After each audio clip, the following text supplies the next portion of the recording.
कैसे हैं आप लोग? एक बार वापस से आपका स्वागत है मेरे चैनल में।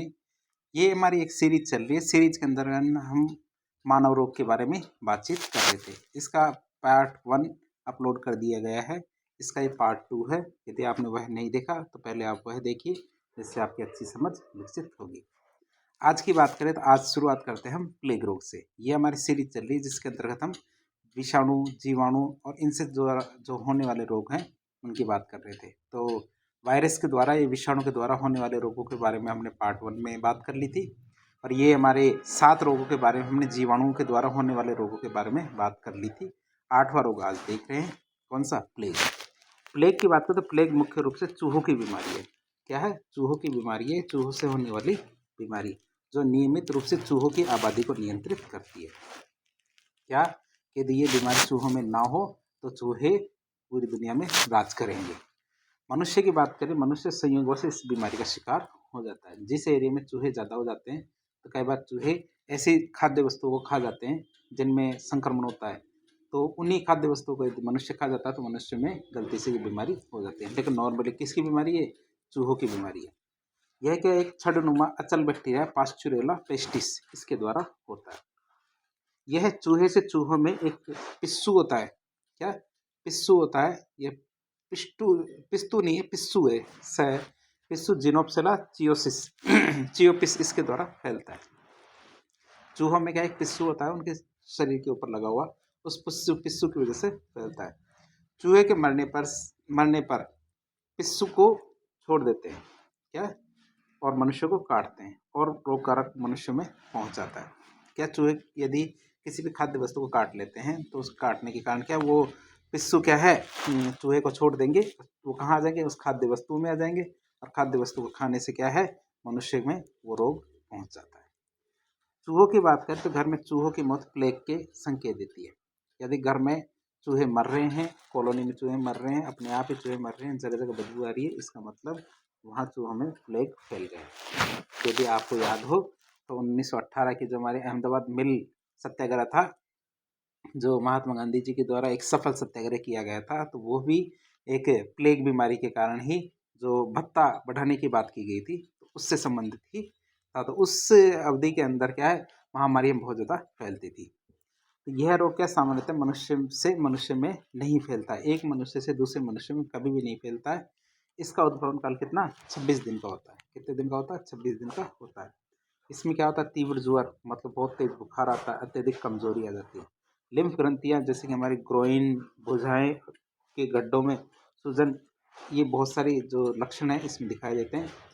इन ये कमजोरियाँ क्या है, लिम्फ प्रशिक्षण में मृत्यु दर बहुत अधिक होती है। अर्थात यदि हमारे लिम्फ नोड है तो लिम्फ नोड में यदि सूजन आ जाती है और उनमें संक्रमण बढ़ जाता है तो मृत्यु दर बढ़ भी सकती है।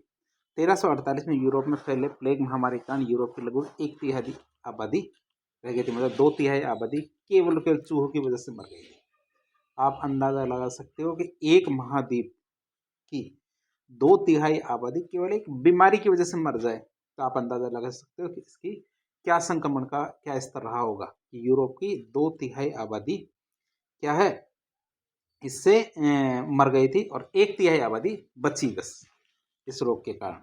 तो बात करें तो प्लेग भारत में हांगकांग से एक जहाज के द्वारा 1918 से 95 में पहुंचा था। पहले हमारे यहाँ पे प्लेग नहीं होता था। हमारे चूहे पढ़े लिखे थे, समझदार थे, लेकिन जब से हांगकांग से ये एक जहाज आया, जहाज से हमारे अनपढ़ चूहे आए और उन्होंने हमारे यहाँ के चूहों को भी अनपढ़, मतलब प्लेग से ग्रसित कर दिया। बुबोनिक प्लेग की बात करें तो बुबोनिक प्लेग भारत में हांगकांग के द्वारा फैलता है। क्या? हांगकांग के द्वारा फैलता है और इसके परीक्षण के लिए वायरस स्टेन यासिन किया जाता है। एक या वायस के लिए वायसन स्टेन यासिन किया जाता है इस परीक्षण के लिए। बुबोनिक प्लेग सामान्यतः एक रुधिर का रोग होता है। प्लेग से बचने के लिए चूहों को मारना चाहिए। जैसे जो संक्रमित चूहे होते हैं इनको मार देना चाहिए यदि आप प्लेग से बचना चाहते हो तो। जहाजों, घरों को चूहों के प्रवेश रहित बना के रखना चाहिए। प्लेग फैलने की संभावना होने पर चूहे के पिस्सू को मार देना चाहिए। चूहों को ही मार दो, पिस्सू को तो क्या मारे। साथ ही प्लेग वैक्सीन का प्रयोग करना चाहिए ताकि प्लेग महामारी के रूप में ना फैले। अगली बीमारी आती है हमारे कुष्ठ रोग, जिसे हैंसन का रोग भी कहते हैं। कुष्ठ रोग क्या होता है? एक दीर्घ स्थायी संक्रामक रोग है। कुष्ठ रोग क्या होता है? एक दीर्घ स्थायी संक्रामक रोग है जो कि हमारे गर्म वातावरण वाले स्थानों में महामारी के रूप में पाया जाता है। अर्थात ऐसे एरिया जो गर्म वातावरण वाले क्षेत्र होते हैं वहाँ महामारी के रूप में से बहुत पाया जाता है। यह रोग क्या बैसिलस माइक्रोबैक्टीरियम लेप्री के द्वारा उत्पन्न होता है। किसकी वजह से? माइक्रोबैक्टीरियम लेप्री की वजह से उत्पन्न होता है, जिसकी खोज हेंसन के द्वारा की गई थी। किसने की थी इसकी खोज? हेंसन ने की थी। कुष्ठ रोग की बात कर रहे हैं। यह प्राथमिक रूप से त्वचा से, इसलिए इसको हेंसन का रोग कहते हैं वैसे, क्योंकि इसकी रोग की खोज हेंसन ने की थी।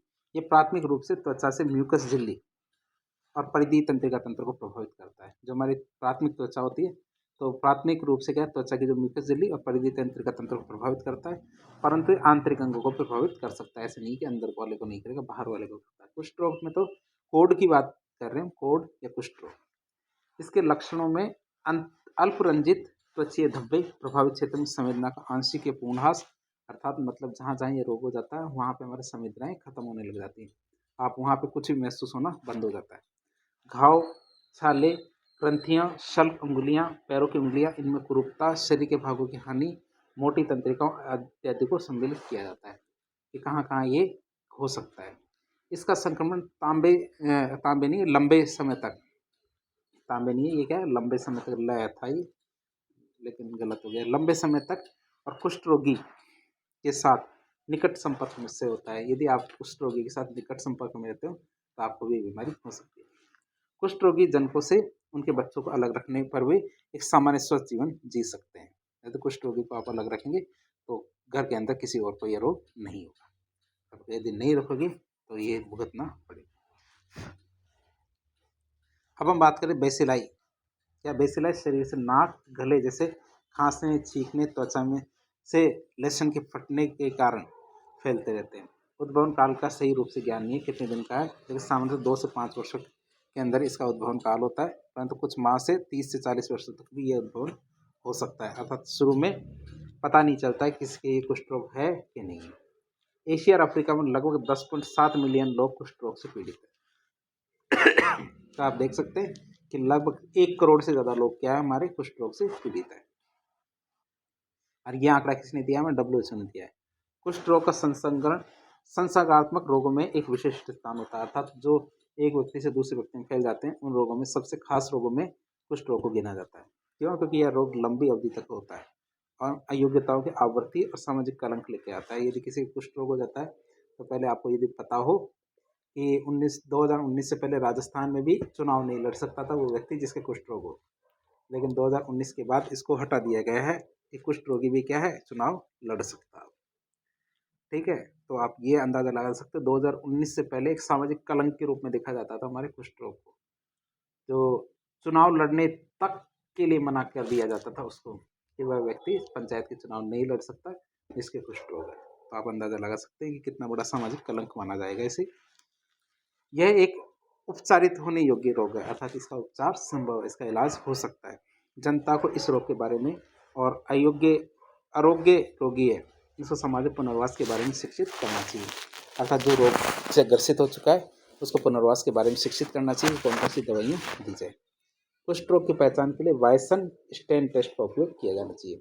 एक टेस्ट है वायसन स्टेन टेस्ट, यदि इसमें पॉजिटिव पाया जाता है तो व्यक्ति को कुष्ठ रोग है, नहीं पाया जाता तो व्यक्ति को कुष्ठ रोग नहीं। अब हम बात करेंगे मानव में जीवाणु के द्वारा कौन कौन से रोग होते हैं, उनकी एक लिस्ट है, लिस्ट के अनुसार हम देखेंगे। सबसे पहला आता कॉलेरा। कॉलेरा हमारे किसकी वजह से? विब्रियो कोमा या विब्रियो कोलेरी जिसको कह सकते हैं, उसके द्वारा होता है। कहाँ होता है इसके जीवाणु? जीवाणु हमारे आंत्र में होते हैं। ये अब क्या है, हम लिस्ट देख लेते हैं।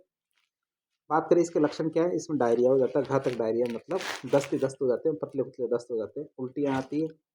संक्रमण की विधि, गंदा खाना खाते हो, गंदा पानी पीते हो तो आपको हो जाएगा, 2 से 3 दिन में इसका संक्रमण दिखाई देने लगेगा। फिर आता हमारा निमोनिया।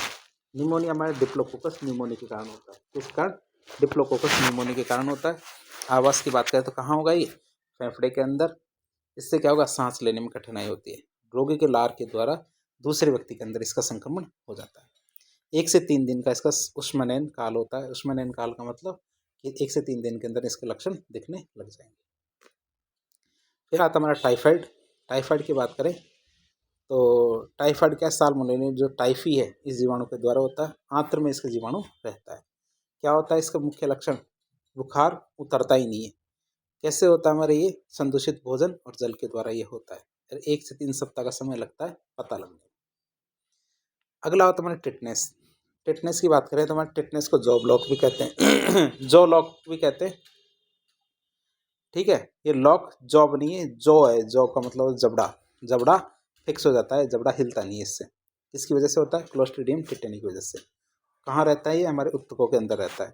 क्या होता है? दर्द, पेशी ऐंठन होती है, लकवा भी मार सकता है। घावों और जलने के द्वारा ये शरीर के अंदर प्रवेश करता है। जब आप चोट लग जाती है तो शरीर में प्रवेश करता है। 4 दिन से 3 सप्ताह तक इसका उद्भवन काल होता है, मतलब पता लगने का समय होता है। फिर होता है हमारा डिप्थीरिया। कोरोनिबैक्टीरियम डिप्थीरियाई जीवाणु के कारण ये होता है। नाक, गले और टॉन्सिल्स की म्यूकस झिल्ली, इसमें जो सूजन आ जाती है इसके अंदर। गले में छाले और श्वास लेने में कठिनाई होती है। डिप्थीरिया के अंदर मुख्य और नाक के द्वारा स्त्राव होते हैं, अर्थात खांसी होती है, जुकाम होती है, उनकी वजह से दूसरे के फैल सकता है। 2 से 5 दिन में लोगों को पता चल जाए कि भैया ये इसके डिप्थीरिया, इससे दूर रहो। फिर आता है पर्टुसिस, जिसे काली खांसी कहते हैं, कुकर खांसी कहते हैं। किसकी वजह से होता है? Bordetella pertussis. ठीक है, तो ये इसकी वजह से होता है। कौन सा अंग प्रभावित होता है? हमारा श्वसन मार्ग। इसमें क्या है? म्यूकस की एक भारी झिल्ली जम जाती है। हम सोचते हैं कि इसको खांस कफ के द्वारा निकाल दिया जाए, लेकिन वह स्थायी जैसा हो जाता है, जिसको ऑपरेशन के द्वारा भी कई बार निकालना पड़ सकता है। बात करें घातक खांसी होती है, विशेषतः हाँफते हुए हुंकारा लगाया जाता है, जैसे खांसी में कुछ आता भी नहीं है और आप खांसते रहते हैं। बात करें गले का स्त्राव और संपर्क के द्वारा ये एक व्यक्ति से दूसरे व्यक्ति में फैलता है। 10 से 16 दिन में पता लग जाएगा भैया इसको कुकर खांसी है, कुत्ते वाली खांसी है। बात करें हमारे अगले रोग की, रोग हमारा ट्यूबरकुलोसिस। बात करें किसकी वजह से होता है? माइकोबैक्टीरियम ट्यूबरकुलोसिस के द्वारा होता है। फेफड़े इसके संक्रमण की जगह है। कफ, रक्त, लार और सीने में दर्द इसका मेन लक्षण है, अर्थात खूब कफ आता है, कफ के अंदर क्या होता है? रक्त आ जाता है, खून आ जाता है, खूब लार निकलती है, सीने में दर्द होता है। बात कर रोगी की लार के द्वारा एक व्यक्ति से दूसरे व्यक्ति में फैलता है और इसके कारण बहुत सारे हो सकते हैं, एक ही कारण नहीं, इसके बहुत सारे कारण। फिर बात करें प्लेग। प्लेग की बात करें तो पास्चुरेला पेस्टिस के कारण होता है। रुधिर और लिम्फ कोशिकाओं के अंदर ये पाया जाता है। लिम्फ गांठों में दर्द होता है। रेट फ्लिया के काटने से, जो रेट का मतलब चूहे के ऊपर जो पिस्सू होते हैं, फ्लिया का मतलब होता है पिस्सू, उन पिस्सुओं की वजह से ये होता है। 2 से 6 दिन के अंदर इसका उद्भव होता है, 2 से 6 दिन में पता लग जाएगा। फिर लेप्रोसी, जिसे हम कहते हैं कोड, कोड को हम लेप्रोसी कहते हैं। माइक्रोबैक्टीरियम लेप्री के कारण होता है। त्वचा, म्यूकस झिल्ली और परिधीय तंत्रिका तंत्र, जो हमारे चारों तरफ का होता है शरीर का, वो सबसे ज़्यादा प्रभावित होता है। कम वर्णक युक्त त्वचा होती है, चकते होते हैं, छाले होते हैं, हाथ पैरों की उंगलियों में विकृतियाँ आ जाती है।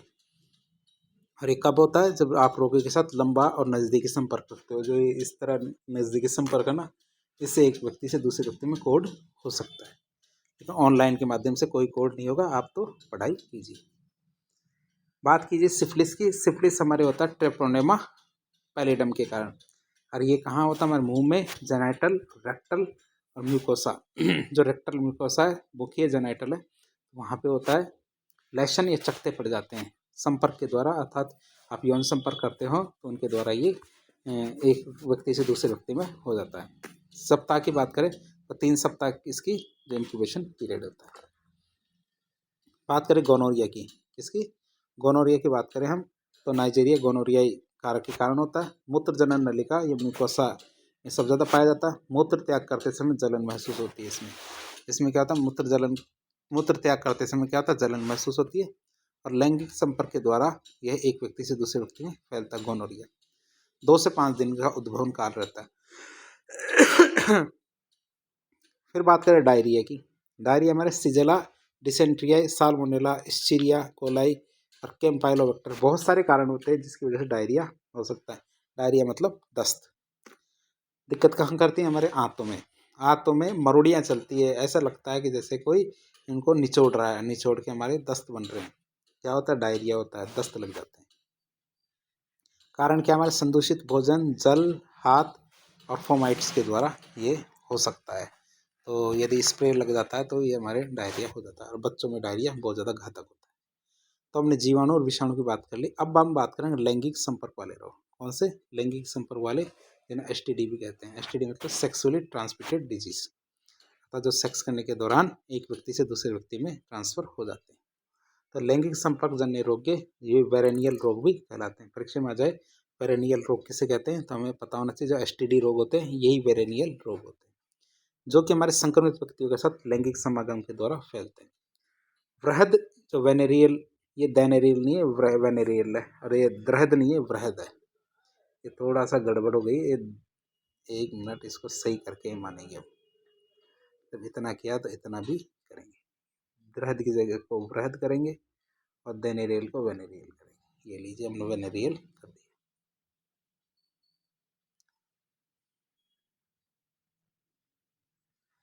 बस इतना ही कर सकते हैं, इससे ज़्यादा नहीं कर सकते। हाँ, वेनेरियल जैसा लग रहा है। बात करें तो वेनेरियल, वृहद वेनेरियल रोग सिफिलिस और गोनोरिया, अर्थात दुनिया के अंदर यदि देखा जाए तो दुनिया में सबसे ज़्यादा फैलने वाला कौन सा रोग हमारे सिफिलिस और गोनोरिया, और इसीलिए इनको अंतर्राष्ट्रीय रोग भी कहते हैं। मतलब ऐसा मुश्किल कोई देश होगा जहाँ पे ये रोग फैला हुआ नहीं है। विश्व में सिफिलिस की बात करें, सिफिलिस रोग के कारण 50 मिलियन और गोनोरिया के कारण लगभग 150 मिलियन रोगी पाए जाते हैं। बात करें यद्यपि इन रोगों के सूचित आंकड़े और वास्तविकता में भिन्न होते हैं, अर्थात जो मैं ये आंकड़े बताए हैं हो सकता है इससे ज़्यादा भी हो, इससे कम भी हो, तो ये आंकड़े भिन्न भी हो सकते हैं। भारत में वेनेरियल जो रोग है इनका चिकित्सकीय समस्याओं में बहुत बड़ा योगदान होता है। ठीक है, चिकित्सकीय जो समस्याएं होती है बहुत बड़ा योगदान होता है। अब बात करते हैं पहला रोग सिफिलिस। सिफिलिस के बारे में बात करते हैं। सिफिलिस स्पाइरोकीट बैक्टीरियम ट्रेओनिमा पैलिडम की वजह से होता है। स्पाइरोकीट बैक्टीरियम होता है, ट्रेओनिमा पैलिडम इसकी वजह से होता है।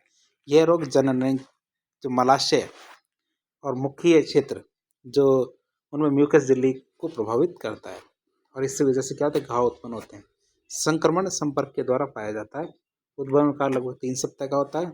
यह रोग माता से उसके नवजात शिशु में हो सकता है, जो बच्चे होते हैं उनमें भी हो सकता है। सिफिलिस आसानी से आरोग्य होने वाला रोग है। क्या ये हो जाता है, अपने आप ठीक भी हो जाता है, मतलब ये सिफिलिस आसानी से ठीक भी हो जाता है। सिफिलिस को सामान्यतः फ्रेंच रोग या फ्रेंच पॉक्स के नाम से भी जाना जाता है। बात करें सिफिलिस की, तो सिफिलिस के रोगी में दांतों पर लाक्षणिक बिंदु विकसित होने लगते हैं, जैसे हचिनसन के दांत भी कहते हैं। जो दांत होते हैं, दांतों पे जो लाक्षणिक बिंदु मतलब ऐसे असर दिखने लगते हैं कि देख के पता लग जाए। सिफिलिस से पूर्व निदान के लिए सीरोलॉजिकल परीक्षण टीपीआई मतलब treponema pallidum immobilization test, VDRL मतलब venereal disease research laboratory test, FTA ABS, fluorescent treponemal antibody test है, और वेसरमैन टेस्ट। तो बहुत सारे टेस्ट हैं सिफिलिस के रोग के बारे में जांच करने की, तो इन रोगों की जांच इन टेस्टों से की जा सकती है। बात करें हम गोनोरिया। गोनोरिया भी एक वेनेरियल डिजीज है। गोनोरिया की बात करें तो गोनोरिया हमारे डिप्लोकोकस बैक्टीरियम या नासेरिया गोनोरिया के द्वारा होता है। इस रोग से जो पीड़ित होता है व्यक्ति मूत्रण के दौरान जलन का महसूस करता है, अर्थात उसे बहुत ज़्यादा जलन होती है मूत्र करते समय। तो उद्भवन काल की बात करें तो 2 से 5 दिनों का इसका उद्भवन काल होता है। कितना होता है? 2 से 5 दिन का इसका उद्भवन काल होता है। इस रोग में क्या होता है, मूत्र जनन तंत्र की जो म्यूकस झिल्ली प्रभावित होती है, और यह लैंगिक संपर्क के द्वारा एक व्यक्ति से दूसरे व्यक्ति में फैलता है। कौन सा? गोनोरिया। बात करें इसकी, तो इस रोग का संक्रमण शरीर के अन्य भागों में भी फैल जाता है, और आर्थराइटिस मतलब गठिया और मादा बंध्यता को उत्पन्न करता है, अर्थात महिलाएं क्या होते, बंदे हो जाती है। इस रोग से प्रभावित माता के बच्चे क्या प्राय नेत्र संक्रमण मतलब गोनोकोकल ऑप्थेल्मिया से पीड़ित होते हैं। यदि माता यदि इस गोनोरिया रोग से पीड़ित है तो बच्चे क्या होंगे, गोनोकोकल ऑप्थेल्मिया रोग से पीड़ित होंगे। गोनोरिया भी आसानी से ठीक होने वाला रोग है, यदि समय पर पता लगा लिया जाए तो इस रोग को आसानी से ठीक कर लिया जाता है। अब हम बात करेंगे एसटीडी की। एसटीडी का मतलब जो रोग है सेक्सुअल ट्रांसमिटेड डिजीज, उनके बारे में बात करें तो पहला नंबर 1 पे आता है हमारा एड्स। एड्स का मतलब एक्वायर्ड इम्यूनो डेफिशिएंसी सिंड्रोम। किसकी वजह से होता है? एचआईवी वायरस, जो एक रेट्रो वायरस है, उसकी वजह से होता है। रोग की प्रकृति कैसी है? वायरल, बुखार आता है खूब। उपचार की बात करें, लिम्फ गठानों का आकार में बढ़ जाती है, लंबा ज्वर आता है मतलब बार बार बुखार आता है, भार में कमी आती है। इसका इलाज अभी तक तो कोई भी नहीं है। इसको रोका जा सकता है, इसका इलाज ठीक से नहीं किया जा सकता, इसलिए आपको बच के रहना चाहिए। जो हमारे सिरिंज होती है, नशे, तो बहुत सारी ऐसी चीज़ें होती है जिनको आपको ध्यान रखना चाहिए। अब तो सभी समझते हैं। फिर आता है जेनिटल हर्पीज। क्या जेनिटल हर्पीज की बात करें तो हर्पीज सिंप्लेक्स वायरस की वजह से होता है। इसमें भी वायरल है, वायरल का मतलब बुखार आता है, और वायरस की वजह से होता है। जननांगों पर दर्द छाले होते हैं, जो जननांग हो जाते हैं तो जननांगों पर क्या होता है, छाले हो जाते हैं, जहाँ में कोई बहुत दर्द होता है, इसका कोई भी इलाज नहीं है। फिर आता है जेनाइटल पॉट्स, अर्थात ह्यूमन पेपिलोमा जो वायरस होता है, HPV, इनकी वजह से होता है। ये भी वायरस है, वायरस की वजह से होता है। जो वल्वा, वेजाइना, एनस, जो पेनिस का ट्यूमर, ये सारे हमारे रोग है और इसका भी कोई इलाज नहीं है, हमारे जेनिटल वार्ड्स का। फिर आता गोनोरिया, नाइजीरिया गोनोरिया की वजह से होता है, ये बैक्टीरिया की वजह से होता है। समस्त जननांगों का संक्रमण, PID और पेनिसिलिन, PID या पेनिसिलिन क्या है, इसका इलाज है। तो क्लेमाइडियासिस, तो क्लेमाइडिया ट्रिकोमेटिस के कारण होता है, बैक्टीरिया की वजह से। हमारा वेजाइना है तो वेजाइना पर सफ़ेद चकत्ते पड़ जाते हैं, और निस्टेटिन नाम की जो दवाई है, इससे इसका इलाज हो सकता है। फिर हमारा सिफिलिस, तो ट्रिपोनेमा पैलिडम, तो बैक्टीरियल बीमारी है। कैंसर, त्वचीय फोड़ा, फुंसी, बेंजीन और पेनिसिलिन, इनसे इसका इलाज हो सकता है, ये समय पे काम में लेते हैं। ट्राइकोमोनियसिस मतलब ट्राइकोमोनास वेजिनेलिस, जो एक प्रोटोजोआ है, उसकी वजह से होता है।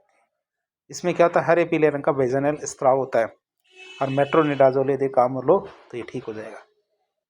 किसका, ट्राइकोमोनियसिस। बात करें कैंक्रोइड मतलब हीमोफिलस ड्यूक्रेई, इसमें क्या होता है, ये किसकी वजह से, हीमोफिलस ड्यूक्रेई की वजह से होता है। गंदा बदबूदार स्त्राव होता है, छाले हो जाते हैं। सल्फोनिमाइड जो दवाइयाँ हैं, इनका इस्तेमाल करके तो ये ठीक किए जा सकते हैं। और इसके लिए हमारा एक लेक्चर है केमिस्ट्री के अंदर, हमने एक लेक्चर अपलोड कर दिया है, सेक्सुअल ट्रांसमिटेड डिजीज के इलाज की दवाइयाँ, तो उनको भी आप देख सकते हैं।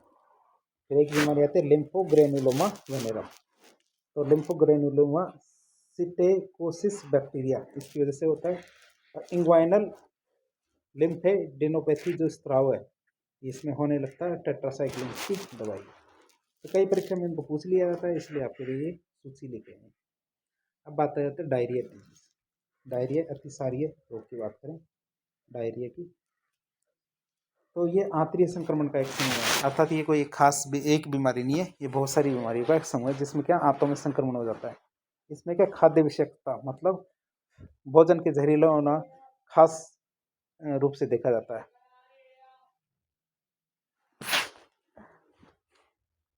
इसमें क्या होता है, भोजन क्या होता है, जहरीला हो जाता है। इस प्रकार के सभी संक्रमणों का मुख्य लक्ष्य क्या, अतिसार होता है। अतिसार का मतलब दस्त लग जाता है। इस प्रकार के जो संक्रमण होते हैं, सब मुख्य लक्षण क्या होता है, दस्त लग जाते हैं। इस रोग का संक्रमण संदूषित भोजन, तरल मतलब जल, पेय पदार्थ, हाथों, कपड़ों, चादर, बर्तन, या हाथों, कपड़ों, चादर, बर्तन, इनके द्वारा फैलता है। यदि किसी के है तो दूसरे की भी हो सकता है। इन रोगों का मुख्य कारक जीवाणु, जैसे कि हमारे इस्चेरिचिया कोलाई, सिजिला, डिसेंट्री, कैम्पाइलोबैक्टर, सालोमोना जो सालोमोनेला जो जीवाणु है, तो इन जीवाणु की वजह से खासकर होता है। प्रोटोजोन की बात करें तो हमारा जियार्डिया, इंटेस्टाइनेलिस और बैलेंटिडियम और कुछ विषाणु, जैसे कुछ विषाणु भी रोग कारक की तरह कार्य करते हैं। तो एक ही कारण नहीं है इसका जिसकी वजह से ये हो, बहुत सारे कारक है, बैक्टीरिया भी है, प्रोटोजोआ भी है। ई कोलाई के कारण के द्वारा निष्कासित टॉक्सिन, मंद अतिसार, अर्थात जो हमारे आंतों के अंदर एक जीवाणु रहता है ई कोलाई, वो भी क्या है, एक जहर टॉक्सिन है, वो कर देता है, उसकी वजह से हमें हल्के दस्त लग जाते हैं। आंत का तरल और शीघ्र मलोत्सर्ग, इससे गंभीर निर्जलीकरण उत्पन्न होता है, हमारी ई कोलाई की वजह से भी हो जाता है। शाइजेला के द्वारा साइजेलोसिस रोग होता है, और इसमें भी हमें दस्त लग जाते हैं। इसे रुधिर और म्यूकस सहित शीघ्र मलोत्सर्ग और उदरीय मरोड़ के रूप में पहचाना जाता है। तो वो ये है कि हमारे जो मल उत्सर्ग किया जाता है, तो उसमें साथ में क्या था, म्यूकस भी आती है, और हमारे क्या पेट में मरोड़ियाँ चलती रहती है। इससे हम पहचान सकते हैं कि हमें डायरिया हो गया है। सभी अतिसारीय रोगों में क्या होता है, निर्जलीकरण होता है। क्या होता है निर्जलीकरण, मतलब कि पानी की मात्रा कम हो जाती है शरीर से, जो कि हमारे मुख्य पुनर्जलीकरण चिकित्सा अर्थात मुंह से हम ज़्यादा ज़्यादा पानी पिए, अर्थात पर्याप्त द्रवों, विद्युत उपघट्टों को, इलेक्ट्रोलाइट्स को ग्रहण करेंगे, इनके द्वारा ठीक कर सकते हैं हमारे किसको, डायरिया को। तो डायरिया को हम इन तरीके से ठीक कर सकते हैं। तो ये हमारे कुछ तरीके हैं जिससे हमारा डायरिया ठीक हो सकता है। आगे हम कैसे ठीक करेंगे अन्य रोग, उनके बारे में भी बातचीत करते हैं।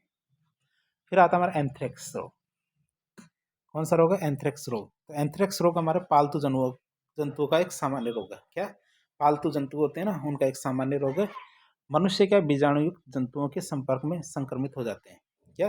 बीजाणुयुक्त जो जंतु होते हैं, यदि हम उनके संपर्क में आ जाए तो हम भी इससे संक्रमित हो जाएंगे। एंथ्रेक्स बैक्टीरियम बैसिलस एंथ्रेसिस के द्वारा होता है। किससे? बैक्टीरियम बैसिलस एंथ्रेसिस के द्वारा ये रोग होता है। और ये बीजाणुओं को उत्पन्न करते हैं। ये क्या करते हैं? बैसिलस क्या करते हैं? बीजाणुओं को उत्पन्न करते हैं, जो कि मृदा में कई वर्षों तक सुषुप्त अवस्था में रह सकते हैं। मिट्टी के अंदर क्या बहुत सालों तक शांति से पड़े रहेंगे। मनुष्य में एंथ्रेक्स का सबसे सामान्य रूप क्या त्वचीय एंथ्रेक्स होता है। अर्थात जब हमारे चोट लग जाती है, कट लग जाता है, तो उसके माध्यम से त्वचा में सबसे ज़्यादा प्रवेश करता है। अन्य रूप श्वसनीय एंथ्रेक्स होता है, अर्थात जो हमारे सांस के माध्यम से भी आ जाता है। तो कटान फटान या सांस के माध्यम से शरीर में प्रवेश करता है। फिर आता हमारा स्कारलेट फीवर। क्या? स्कारलेट फीवर की बात करें तो स्कारलेट फीवर स्ट्रेप्टोकोकस पायोजेनेस संक्रमण के द्वारा होता है, जो कि हमारे ऊपरी श्वसन नाल और ग्रसनी में संक्रमण करता है। जो अपनी ऊपरी श्वसन नाल है, जो हमारा नाक, नासा छिद्र, ये सब है, इनमें ज़्यादा संक्रमण होता है, या फिर ग्रसनी में संक्रमण होता है।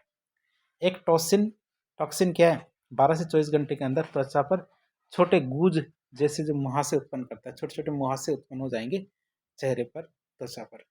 स्कारलेट फीवर के प्रति प्रतिरक्षा की उपस्थिति के निर्धारण के लिए डिस्क टेस्ट का प्रयोग किया जाता है कि व्यक्ति के ये स्कारलेट फीवर का संक्रमण है या नहीं। इसके लिए कौन सा परीक्षण किया जाता है?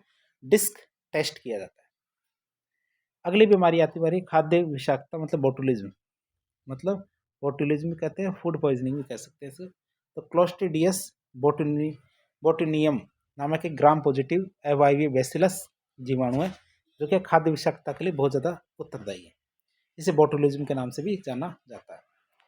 बेसिलाई पर्यावरण में क्या एक्सोटॉक्सिन्स का निष्कर्षण करते हैं, जो सूक्ष्म जीवों के द्वारा जो उत्पादित सबसे अधिक प्रभावी न्यूरोटॉक्सिन्स पदार्थ है। मतलब खाद्य विषाक्तता की बात करें, खाना खराब हो जाता है, जहरीला हो जाता है, उसकी बात करें तो बोटुलिज्म के मुख्य लक्षण क्या? फूली हुई जीभ, द्विदृष्टि, दो दिखते हैं। ये शराब की वजह से भी दो दिख सकते हैं, लेकिन ये अलग बीमारी है। वमन, उल्टी आती, अतिसार, दस्त लग जाते, थकान, श्वसनीय विफलता, सांस लेने में दिक्कत आती है और व्यक्ति मर भी सकता है। अब हम कुछ कीटों के द्वारा होने वाले रोग देखेंगे।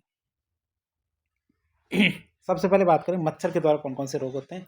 मच्छर के द्वारा एक खास रोग होता है मलेरिया। कौन सा रोग होता है? मलेरिया। बात करें हमारे इसके अंदर कुछ स्पीसीज है, जैसे हमारे एनोफ्लिज स्पीसीज है, उसमें कौन सा एक कारक होता है? प्लाज्मोडियम। एक क्यूलिसिन स्पीसीज है, उससे हमारा होता है ब्यूचेरिया ब्रैकोप्टाई कारक है। स्टेगोमाइसिया स्पीसीज है, इससे होता है फ्लेवो वायरस फाइब्रिसिस। एक होता है हमारे एडिज इजिप्टाई, इससे हमारा क्या होता है? डेंगू मच्छर। डेंगू मच्छर में हमारे हड्डी तोड़ बुखार भी कहते हैं। बात करें हमारे रेडफ्लिया, जिससे हमारे जिनोप्सिला चियोप्सिस, जिसे पेस्टुरिया पेस्टिस कहते हैं, जिससे हमारे क्या होता है? बुबोनिक प्लेग होता है, जो हमने थोड़ी देर पहले देखा था। जिनोप्सिला स्पीसीज से टाइफी, मतलब एंडाइमिक टाइफस होता है। अब बात करेंगे मक्खियों के द्वारा होने वाले रोग। मक्खियों की बात करें तो मस्का स्पीसीज है, इनसे कौन कौन से रोग होते हैं? हमारे सीगेला स्पीसीज है, इससे बेसिलरी डिसेंट्री होती है। डिसेंट्री का मतलब दस्त की बात कर रहे हैं। साल्मोनेला टाइफी, टाइफाइड होता है। साल्मोनेला पैराटाइफी, पैराटाइफाइड जरूर होता है। हेपेटाइटिस ए वायरस, ये हमारे हेपेटाइटिस को संक्रमित करता है, मतलब हमारे यकृत को संक्रमित करता है। फिर बालू मक्खी होती है। बालू मक्खी से कौन कौन से रोग होते हैं हमारे? फ्लेबोटोमस पेपेटेसी, ये एक वायरस के कारण होता है। बालू मक्खी ज्वर भी कहते हैं इसको। और फ्लेबोटोमस की बात करें तो लीशमानिया डोडोवनी जो प्रकार का वायरस है, और बीमारी कौन सी है कि काला आजार।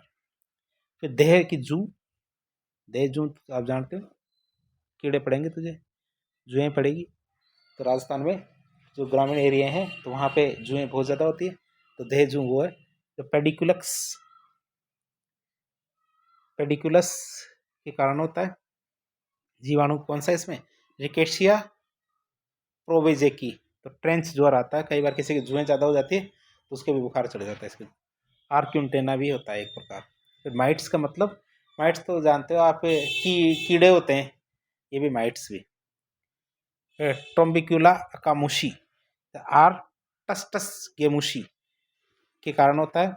स्क्रब टाइफस ज्वर होता है, ये टस टस गेमुशी एक ज्वर होता है, कोई बुखार आता है तो इसकी वजह से होता है। इच माइट्स सार्कोप्टस स्केवेरी के कारण होता है और हमारे स्केबीज रोग हो जाता है। टीक ज्वर, ये एम्बियोला स्पीसीज है, इसकी वजह से होता है। और वायरस क्या है हमारा, जीओ कारक क्या है इसका, आर rickettsia. Rocky Mountain spotted theileriosis, ये होती है हमारी घरेलू मक्खी की वजह से, हमारे मस्का डोमेस्टिका मक्खी है, इसकी वजह से होता है। जो वाइब्रो कोलोरी जिसे कोलेरा रोग होता है। ई कोलाई से हमारे इन्फेंटाइल डायरिया, अभी हमने देखा था इन्फेंटाइल डायरिया। तो फेंट की बात करते हैं, मर भी जाते हैं कई बार, इतना डायरिया हो जाता है। फिर पिस्सू, पिस्सू की बात करते हैं, पिस्सू में क्या होता है, काइमेक्स होता है जिसे रिप्लेक्सिंग ज्वर होता है हमारी।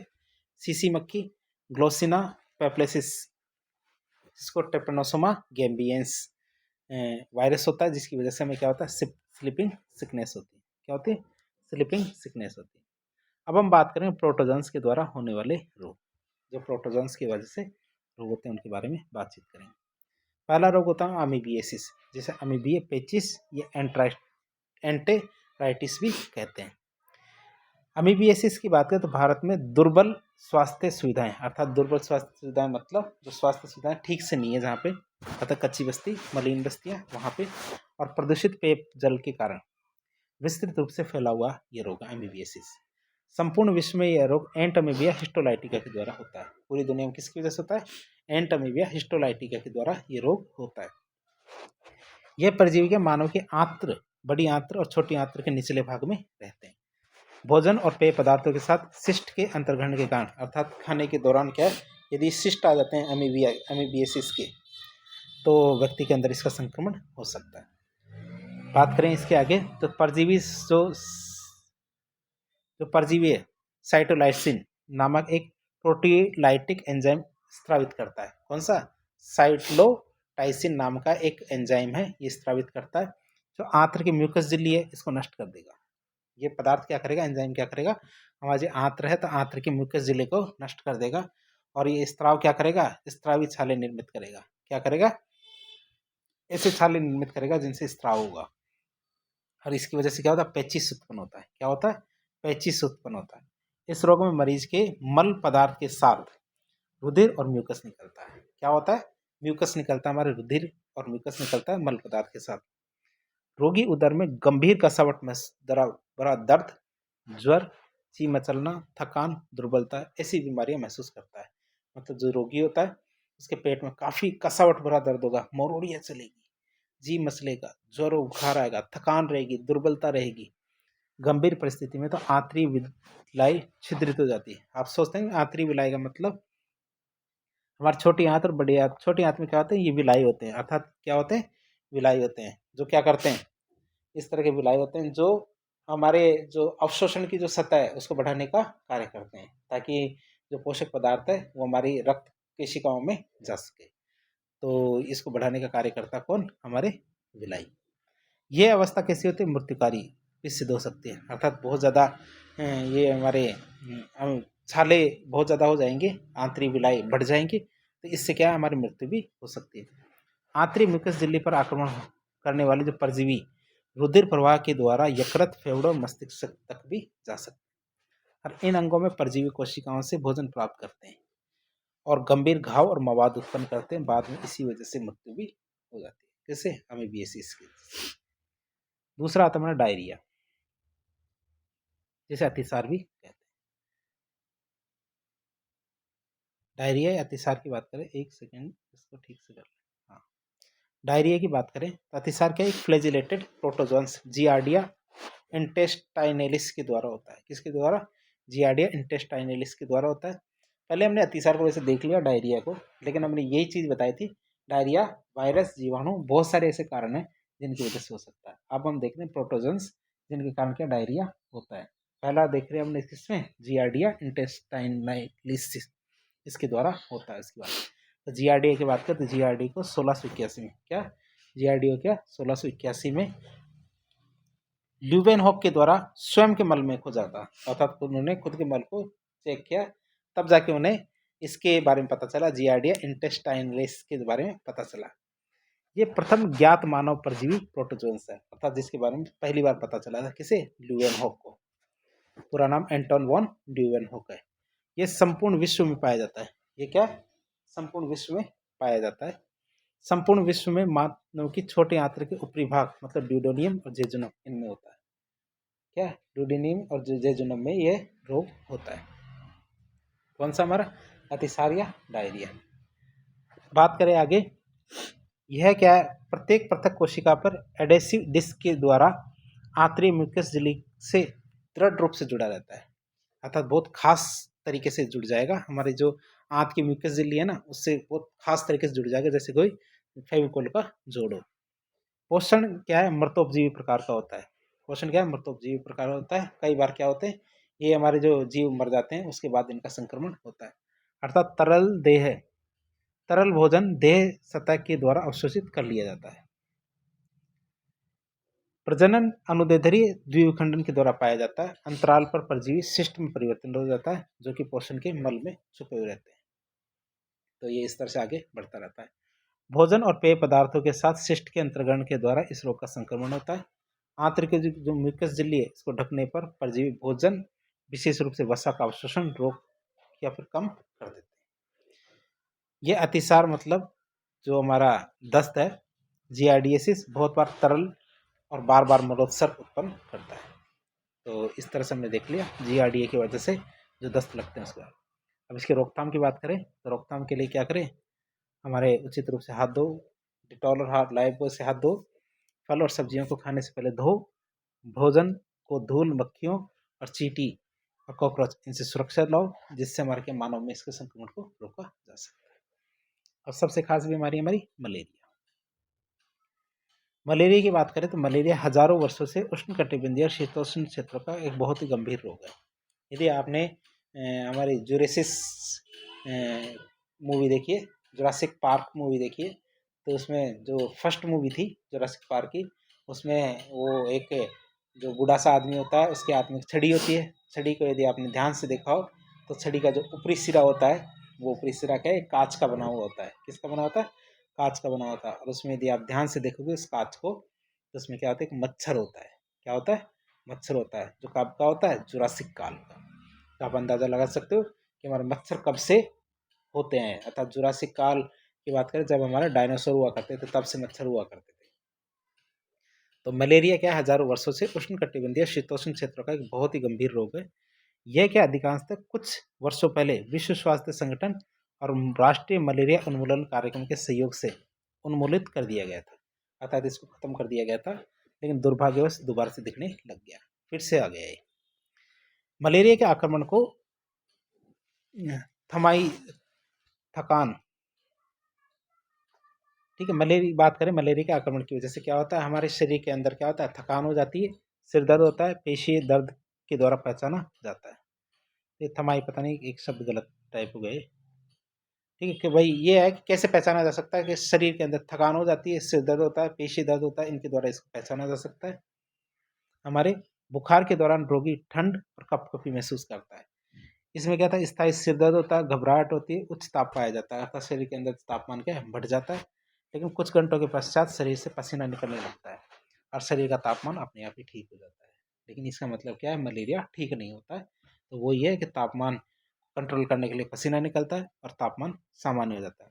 यदि टाइम पे दवाई नहीं लोगे तो ये फिर से होगा, बार बार होगा, हर बार होगा। बुखार के दौरान क्या निर्मित किया गया जो रुधिर है, स्मीयर मलेरिया परजीवी को दर्शाता है। अन्य समय पर यह परजीवी दिखाई नहीं देता। बात करें हमारी दीर्घकालिक जो परिस्थितियां होती है, दीर्घकालिक परिस्थितियों में लाल रुधिर कणिकाओं के बड़ी संख्या में नष्ट होने के कारण क्या हमारे जो आरबीसीज है, इस वजह से बहुत सारी नष्ट हो जाती है और इसके कारण सामान्यतः दुर्बलता आ जाती है, एनीमिया, पीलापन आ जाता है। इसे प्लीहा या और यकृत की वृद्धि के द्वारा पहचाना जा सकता है कि हमारे शरीर में यकृत और प्लीहा बढ़ गए हैं। क्यों? क्योंकि उन्होंने काम करना ज़्यादा कर दिया, क्योंकि आरबीसी खत्म होगी तो उनका कब्रिस्तान प्लीहा को माना जाता है। और जो हमारे आरबीसी खत्म होने के बाद जो प्रोटीन का अमोनिया है, अमोनिया को यूरिया में बदलने का काम भी कौन करता है? हमारे यकृत करता है। तो इनकी साइज भी बढ़ जाती है, क्योंकि काम भी बढ़ जाता है इनका। मलेरियल परजीवी प्लाज्मोडियम के द्वारा मानव शरीर में उत्पादित टॉक्सिन्स के द्वारा मलेरिया होता है।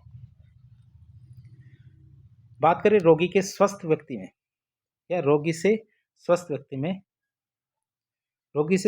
में मलेरिया परजीवी के द्वारा, मलेरिया परजीवी मादा एनोफिलीज मच्छर के द्वारा ले जाया जाता है। मादा एनोफिलीज मच्छर जब स्वस्थ व्यक्ति को काटता है तो ये परजीवी उसके स्वस्थ व्यक्ति के शरीर में प्रवेश कर जाता है। रोगी व्यक्ति को काटने पर मच्छर उसके रुधिर से परजीवी को ग्रहण करता है। ठीक है, उसके रुधिर से परजीवी को ग्रहण करता है। जब यह संक्रमित मच्छर स्वस्थ व्यक्ति को काटता है तब यह परजीवी लार के साथ व्यक्ति के रुधिर में चला जाता है। इस लार को स्वस्थ मच्छर के द्वारा रुधिर चूसने से पूर्व थक्का बनने को रोकने के लिए इंजेक्ट कर दिया जाता है। अर्थात जब वो लार, सबसे पहले मच्छर जैसे हम मनुष्य को काटता है, फिर क्या होता है? मच्छर को काटता है, मच्छर पहले सीधा खून चूसने नहीं लग जाता, पहले अपने लार उस व्यक्ति के शरीर में डालता है, फिर खून चूसता है। तो जैसे ही वो अपने मच्छर अपने लार मनुष्य के शरीर के अंदर डालता है तो हमारे ये जो परजीवी है ये उसके शरीर में चला जाएगा, पैरासाइट चला जाएगा। अब बात करते हैं दुनिया में इसके प्रकार की। जो मलेरिया के प्रकारों की बात करें तो प्लाज्मोडियम की 4 प्रजातियां पाई जाती हैं जो विभिन्न प्रकार के मानव मलेरिया को उत्पन्न करती है। पहला आता है प्लाज्मोडियम वाइवेक्स। प्लाज्मोडियम वाइवेक्स की बात करें तो ये बिनाइन टर्शियन मलेरिया उत्पन्न करता है। क्या बिनाइन टर्शियन मलेरिया उत्पन्न करता है? इसका मतलब है प्रत्येक तीसरे दिन अर्थात 48 घंटे के बाद इसका प्रभाव प्रकट हो जाता है। अर्थात हर तीसरे दिन इसमें बुखार आता है। ये बुखार दुर्बल और विरले में ही मृत्युकारी होता है। अर्थात ये छोटा मोटा बुखार आता है और अचानक ही मर जाता है व्यक्ति। यदि आपने देखा हो ऐसा तो ये हमारे प्लाज्मोडियम वाइवेक्स की वजह से होता है। और ये प्रजाति हमारे उष्णकटिबंधीय और शीतोष्ण क्षेत्र होते हैं उनमें ज़्यादा फैली होती है। फिर होते हैं हमारे प्लाज्मोडियम ओवेल। यह भी बिनाइन टर्शियन मलेरिया जो उत्पन्न करता है और यह भी प्रत्येक 48 घंटे के पश्चात अपना प्रभाव उत्पन्न करता है। यह प्रजाति केवल जो हमारे पश्चिमी अफ्रीका और दक्षिणी अमेरिका वाले क्षेत्र हैं वहां पे पाई जाती है। कौन सी? Plasmodium oval. बात करें प्लाज्मोडियम मलेरी की। प्लाज्मोडियम मलेरी की बात करें तो यह क्वार्टरन मलेरिया उत्पन्न करता है। क्वार्टरन मलेरिया उत्पन्न करता है। नाम में क्वार्टरन है, क्वार्टरन मतलब क्वार्टर, क्वार्टर का मतलब होता है चौथा। जैसे होता है ना कि अद्धा पौवा चौथा क्वार्टर, तो चौथा का क्वार्टर की बात करें तो हर चौथे दिन अर्थात 72 घंटों के पश्चात इसमें प्रभाव उत्पन्न होता है, मतलब बुखार आ जाता है। ये प्रजाति उष्णकटिबंधीय दोनों क्षेत्रों में पाई जाती है, परंतु ये बहुत सामान्य रूप में नहीं मिलती है, आसानी से नहीं मिलती प्लाज्मोडियम मलेरी 72 घंटों वाली। फिर आता है हमारे प्लाज्मोडियम फैल्सिफेरम। प्लाज्मोडियम फैल्सिफेरम की बात करें तो ये अकेला ही तीनों प्रकार के जो मलेरिया हैं अर्थात क्वाटिडियन मलेरिया उनको उत्पन्न करने में सक्षम है। अर्थात 3 प्रकार के मलेरिया उत्पन्न करने में सक्षम है जो अधिकांशतः दिन के समय आक्रमण करता है और मेलिंगेट टर्शियन मलेरिया उत्पन्न करता है जो कि प्रत्येक 48 घंटों पर पाया जाता है। क्या होता है? प्रत्येक 48 घंटों पर पाया जाता है, परंतु ये बहुत गंभीर और प्राय मृत्युकारी होता है। अर्थात ये बहुत गंभीर होता है और इसकी वजह से मृत्यु भी हो जाती है। यह एक अनियमित मलेरिया होता है और ये प्रजाति केवल उष्णकटिबंधीय क्षेत्रों में ही पाई जाती है। तो इस तरह हमने मलेरिया के चारों प्रकार देख लिए। सबसे घातक कौन सा होता है? चौथे प्रकार का। अब आता है हमारा सिलियरी पेचिस। कौन सा? सिलियरी पेचिस की बात करें, सिलियरी डिसेंट्री, तो सिलियरी पेचिस बैलेंटिडियम कोकाई नामक जो सिलिएट प्रोटोजोन इसके द्वारा होती है। बाद में संपूर्ण विश्व में मानव की बड़ी आंत्र कोलन में रहता है। कहाँ रहता है ये? मानव मनुष्य की बड़ी आंत के कोलन में रहता है। ये उत्कीय टुकड़ों, लाल हृदय कणिकाओं, जीवाणुओं और मल पदार्थों से पोषण प्राप्त करता है। जो हमारे शरीर में उत्तक के टुकड़े होते हैं, आरबीसी होती है, जीवाणु होते हैं, मल पदार्थ होते हैं, इनसे पोषण प्राप्त करेगा। यह अलैंगिक रूप से अनुप्रस्थ विखंडन के द्विखंडन के द्वारा और लैंगिक रूप से संयुग्मन के द्वारा प्रजनन करता है। इसके बाद ये शिष्ट का निर्माण करता है। तो ये कोई खास बातें नहीं वैसे तो। और जो शिष्ट होते हैं पोषक के मल पदार्थ के साथ बाहर आ जाते हैं। शिष्ट का मतलब वो दाने जो अगले व्यक्ति को संक्रमित करेंगे उनकी बात करें। शिष्ट उनके साथ मल पदार्थ के साथ बाहर आ जाएंगे। भोजन और पेय पदार्थ के साथ शिष्ट के अंतर्ग्रहण के द्वारा इस रोग का संक्रमण हो जाता है। और यदि ये सिस्ट दूसरे स्वस्थ व्यक्ति के शरीर में चले जाएं भोजन करते टाइम या फिर पेय पदार्थों के साथ, तो बैलेंटिडियम कोलार्पई साइलोटाइसिन नामक एक स्त्रावण के द्वारा, कौन सा कोलार्पई कोलापई जो साइलोटाइसिन एक स्त्रावण है, इसके द्वारा कोलन में नासूर, छाले और म्यूकस झिल्ली में छेद उत्पन्न कर देता है, जिनके परिणाम स्वरूप क्या होता है, समझ अतिसार या फिर हमारे दस्त लग जाते हैं। क्या हो जाता है, दस्त लग जाते हैं। परंतु इससे गंभीर और मृत्युकारी पेचिश भी हो सकती है। बहुत भयंकर बीमारी है ये जो हो सकती है। बात करें आगे आता है हमारा ट्रिपेनोसोमियासिस। ट्रिपेनोसोमियासिस की बात करें, यह भी गंभीर प्रोटोजोन रोग है जो एक फ्लैजिलेटेड प्रोटोजोन्स के द्वारा होता है। किसकी वजह से, फ्लैजिलेटेड प्रोटोजोन्स के द्वारा होता है। ट्रिपेनोसोमा सबसे पहले रुधिर में, इसके बाद लसिका में, अंत में मानव मतलब प्राथमिक पोषक के सेरिब्रोस्पाइनल फ्लूइड में पाया जाता है। इसका द्वितीयक पोषक क्या, रुधिर चूसने वाला एक कीट ग्लोसिना सीसी मक्खी के द्वारा होता है। बात करें ट्रिपेनोसोमा क्या, तो इसका जीवन चक्र कैसे होता है, द्विपोषकीय, अर्थात 2 पोषकों के अंदर अपना जीवन ये पूरा करता है। अब हम कुछ प्रोटोजोन्स के नाम देखेंगे जो कौन कौन सी बीमारी करते हैं, जिनके बारे में हम डिटेल से देखते हैं। प्रोटोजोन्स की बात करें तो कुछ वर्ग, जैसे राइजोपोडा आता है। राइजोपोडा के कौन कौन से हमारे, एंटमीबा हिस्टोलाइटिका, तो मनुष्य के कोलन में, कभी कभी कुत्तों बिल्लियों में ये यकृत, तिल्ली, फेफड़े, मस्तिष्क इत्यादि सब जगह पहुंच जाते हैं। अमीबिक डिसेंट्री, और इनकी कारण क्या होता है, आंत्र में छाले भी हो जाते हैं। क्या होता है, अमीबिक डिसेंट्री होती है, और क्या होता है, इनके कारण का आंत्र में छाले भी हो जाते हैं। किसकी वजह से होता है, संदूषित भोजन और जल के द्वारा इसका संक्रमण होता है। बात करें हमारे एंटामीबिया कोलाई, तो मनुष्य के कोलन में पाया जाता है। हमारे गैस्ट्रो इंटेस्टाइनल विघ्न उत्पन्न होता है, अर्थात हमारे खाना और शौच करते समय काफ़ी ज़्यादा तेज दर्द होता है एंटामीबिया कोलाई की वजह से। ये किसकी वजह से होता है, हमारे संदूषित भोजन जल के द्वारा होता है। अगला आता है हमारा एंटामीबिया जिंजीवैलिस, तो मनुष्य की मुख गुहा में ये पाया जाता है। मसूड़ों में रक्तस्राव होता है और मुख संपर्क के द्वारा ये फैल सकता है। बात करें एक वर्ग आता है हमारा मैस्टिकोफोरा। इसकी बात करें, मैस्टिकोफोरा की बात करें तो ट्रिपेनोसोमा गैम्बियंस जो जीव है, जो हमारा प्रोटोजोआ, इसकी वजह से फैलता है। अफ्रीकन व्यक्तियों के रक्त में ये पाया जाता है। अफ्रीकन जो निद्रा रोग है ये उत्पन्न होता है। ग्लोसिना पाल्पेलिस नामक मक्खी के काटने से होता है। फिर होता है, देखें हम ट्रिपेनोसोमा रोडिशियंस, जो हमारे अफ्रीकन व्यक्तियों के रक्त में पाया जाता है। रोडिशियन निद्रा रोग होता है। ग्लोसिना मार्सीटन्स नामक मक्खी के काटने से होता है। फिर ट्रिपेनोसोमा क्रूजी, तो ट्रिपेनोसोमा क्रूजी की बात करें तो इसकी प्रारंभिक अवस्था बच्चों की जो पेशीय, हृदय और मस्तिष्क, अस्थिमज्जा, गोनेट्स, लेकिन पश्च अवस्था रक्त में पाई जाती है।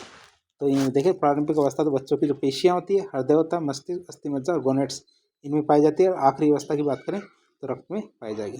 इससे चागा का रोग हो जाता है। किसके द्वारा होता है, खटमल के द्वारा होता है। फिर लीशमानिया डोडोवनी, मनुष्य, कुत्ता, बिल्ली के यकृत, लिम्फ ग्रंथियों, ल्यूकोसाइट्स, इनके अंदर ही इसका संक्रमण होता है।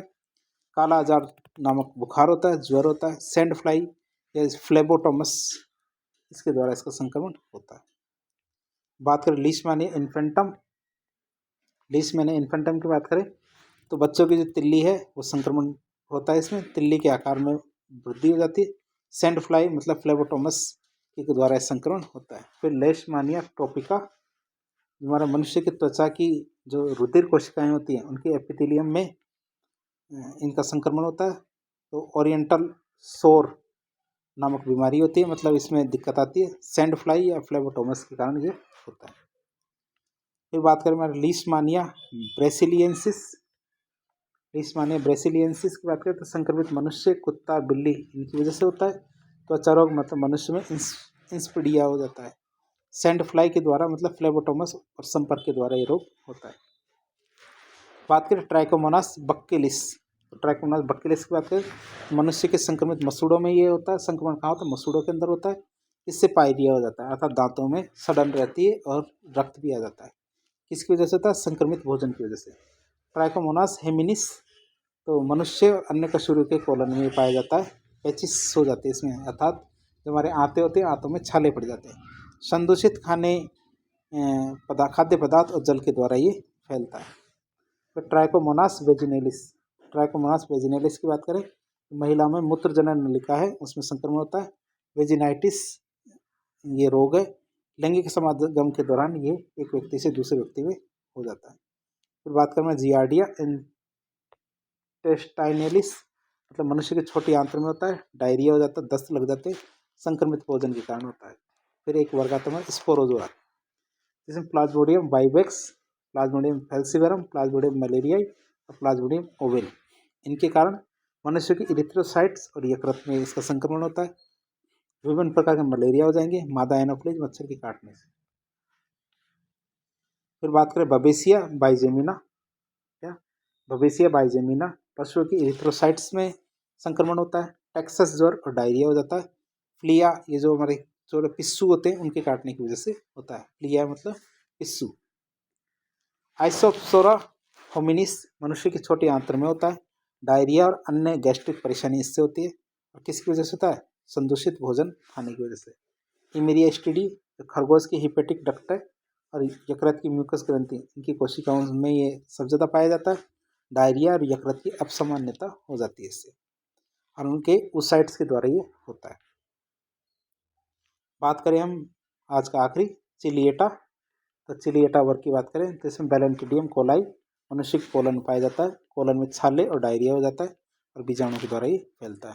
तो इस तरह हमने पार्ट 2 देखा जिसके अंदर हमने प्रोटोजोन्स और जीवाणु बैक्टीरिया के द्वारा होने वाले रोगों के बारे में देखा। अगले और हमारे प्रोटोजोन्स के बारे में भी काफ़ी कुछ देख लिया है। तो इस तरह हमने पार्ट 2 पूरा कर लिया। पार्ट 3 के अंदर सारे के सारे रोग खत्म हो जाएंगे। तो पार्ट 3 का इंतजार कीजिए। ये हमारा पार्ट 2 था। तो इस तरह के इन्फॉर्मेटिव वीडियो देखने के लिए हमारे चैनल से जुड़े। वीडियो पसंद आता तो वीडियो को लाइक करें, चैनल को सब्सक्राइब करें, अपने दोस्तों के साथ शेयर करें। धन्यवाद।